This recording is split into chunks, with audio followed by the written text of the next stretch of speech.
wanda ya rike ta zumunta. Yan uwa mu kama zumunta, zamana. Yan uwa mu kama zumunta, so juna lahira mu zama dacewa. Zumunta na sanya lafiya ne wallah.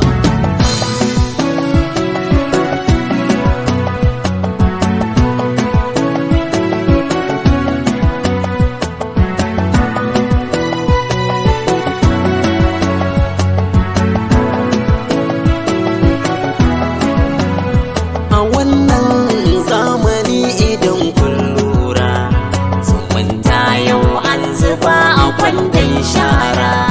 Da kaje gun yan uwa siyo ma kyara, su ma kallo. Yan uwa mu kama zumunta, kamar kwallo. Yan uwa mu kama zumunta, suna gwalo.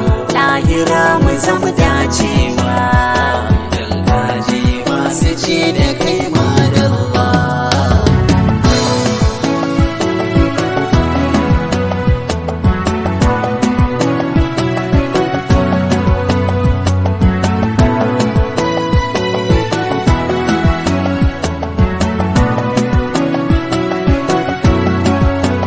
Mafitar yammaci na taho na mata mayata, dalilin da ya sa a ƙaurace wa zumunta.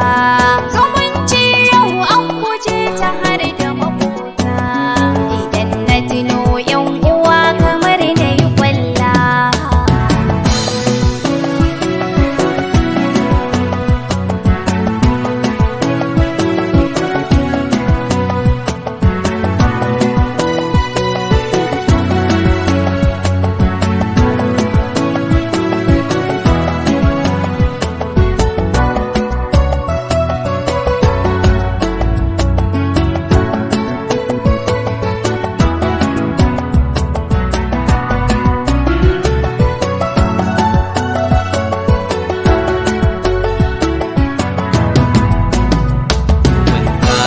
Yan uwa mu kama zumunta, so juna lahira mu zama dacewa.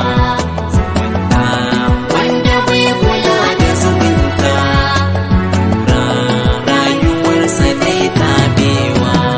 Dalilin da wasu ba su sada zumunta, tunanin su kuɗin da za su je su yi kyauta, suna kunyar in su je gasa da zumunta, suna kallon aljihunsu babu su lalla.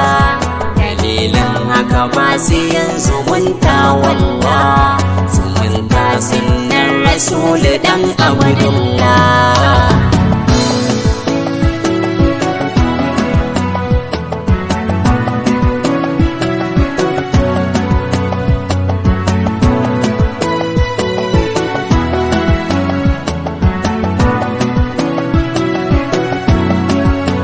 Mai zumunci in ya je gasa da zumunta, ana kallo dai kama da ya je maula.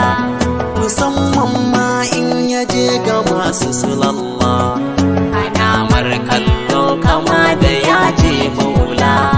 Ciki wasu ma za su ce suna bar talla, suna ce wai ya taho a bashi sulalla.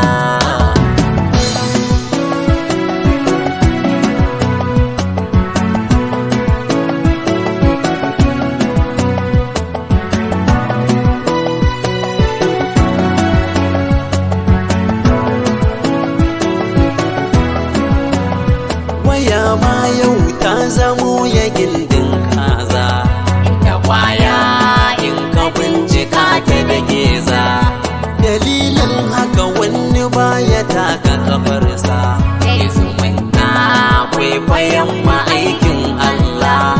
Waya za ta hana ya samu ladan kulla, akwai ladan tafiya wurin jallallah.